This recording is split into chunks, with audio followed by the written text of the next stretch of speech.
एक छोटे से गांव में जहां हरे भरे खेतों के बीच एक पुराना सा मकान था, रहती थी सरला। सरला की उम्र अब 60 के पार हो चुकी थी। उसके बाल सफेद हो गए थे, चेहरा झुर्रियों से भर गया था, लेकिन आंखों में अभी भी वही पुरानी चमक थी। वो चमक जो उसके इकलौते बेटे विक्रम के लिए थी। विक्रम सरला का सहारा था, उसकी जिंदगी का एकमात्र मकसद। सरला के पति रामेश्वर की मौत तब हुई थी जब विक्रम सिर्फ 10 साल का था। एक सड़क हादसे में रामेश्वर चले गए और सरला अकेली पड़ गई। उस समय गांव में कोई सहारा नहीं था। सरला ने दिन रात मेहनत की, खेतों में मजदूरी, घरों में बर्तन मांजे, कपड़े धोए, सब कुछ सिर्फ इसलिए कि विक्रम पढ़ लिख कर कुछ बने। विक्रम होशियार था, स्कूल में हमेशा अव्वल आता। सरला को गर्व होता जब टीचर कहते, सरला जी, आपका बेटा बड़ा अफसर बनेगा। सरला मुस्कुराती और मन ही मन सोचती, हां, मेरा विक्रम शहर जाएगा, बड़ा घर बनाएगा और मुझे अपने पास रखेगा। समय बीता, विक्रम बड़ा हुआ, कॉलेज गया, शहर में इंजीनियरिंग की पढ़ाई की। सरला ने अपनी सारी जमा पूंजी लगा दी, गहने बेचे, यहां तक कि खेत का एक हिस्सा भी। विक्रम को कभी कमी नहीं होने दी।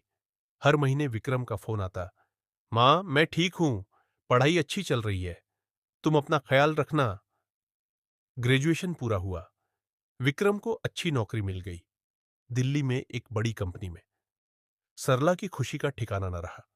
गांव में सबको बताया, मेरा बेटा दिल्ली में अफसर बन गया है।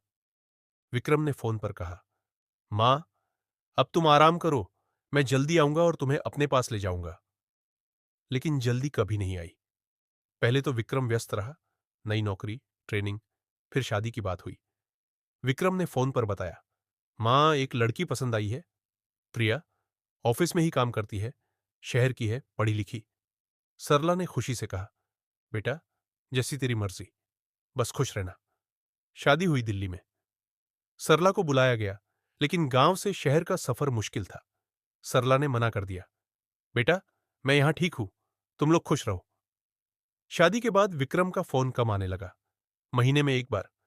मां, सब ठीक है, प्रिया ठीक है, तुम दवाई ले रही हो ना? सरला कहती, हाँ बेटा, सब ठीक, तुम कब आओगे? जल्दी आऊंगा मां, ऑफिस में बहुत काम है। फिर पोता हुआ, सरला को फोटो भेजी गई। सरला ने देखकर रोया, मेरा नाती कितना प्यारा है। उसने विक्रम से कहा, बेटा, मैं नाती को देखने आऊं? विक्रम ने कहा, मां, अभी नहीं, बच्चा छोटा है, बाद में आना। समय कैसे बीतता है पता नहीं चलता। सरला अब अकेली रह गई थी। गांव के लोग आते जाते, लेकिन अपना कौन? पड़ोसन कभी चाय पीने आती, कहती, सरला, तू विक्रम को बोलना, वो तुझे ले जाए।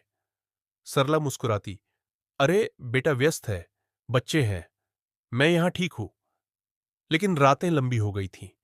सरला पुरानी यादों में खो जाती। विक्रम का बचपन, कैसे वो गोद में खेलता, कैसे स्कूल से आकर मां की गोद में सर रखकर सो जाता, कैसे सरला रात रात भर जागकर उसकी पढ़ाई करवाती। वो सब त्याग, अपनी खुशियां, अपने सपने, सब विक्रम के लिए।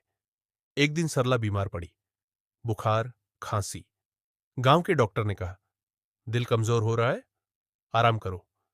सरला ने विक्रम को फोन किया, आवाज कांप रही थी, बेटा, मैं ठीक नहीं हूं, तू आजा। विक्रम ने कहा, मां, मैं कोशिश करूंगा, ऑफिस में मीटिंग है, प्रिया भी प्रेग्नेंट है फिर से। सरला चुप रही, फोन रख दिया। दिन बीतते गए, सरला की तबीयत बिगड़ती गई। अब वो बिस्तर से उठ नहीं पाती। पड़ोसन आती, खाना बनाती, दवाई देती। सरला की आंखें दरवाजे पर टिकी रहती, शायद विक्रम आ जाए। एक शाम बारिश हो रही थी, सरला बिस्तर पर लेटी थी। उसने पड़ोसन से कहा, बहन, विक्रम को फोन कर, बोल मां आखिरी बार बुला रही है। पड़ोसन ने फोन किया। विक्रम ने कहा, आंटी, मैं कल आ रहा हूं, ट्रेन बुक कर ली है। सरला मुस्कुराई, आंखें बंद कर लीं, मन ही मन बोली, बेटा आजा, मां इंतजार कर रही है। रात भर बारिश होती रही। सुबह पड़ोसन आई तो सरला शांत लेटी थी, चेहरा सुकून से भरा, जैसे सो रही हो। लेकिन सरला चली गई थी, हमेशा के लिए। विक्रम दोपहर में आया, घर में मातम।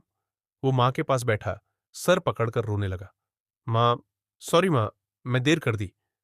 पड़ोसन ने कहा, बेटा, तेरी मां आखिरी सांस तक तेरा इंतजार करती रही, कहती थी मेरा विक्रम आएगा। विक्रम रोता रहा। उसने मां का सर गोद में रखा, जैसे बचपन में सरला उसका सर गोद में रखती थी।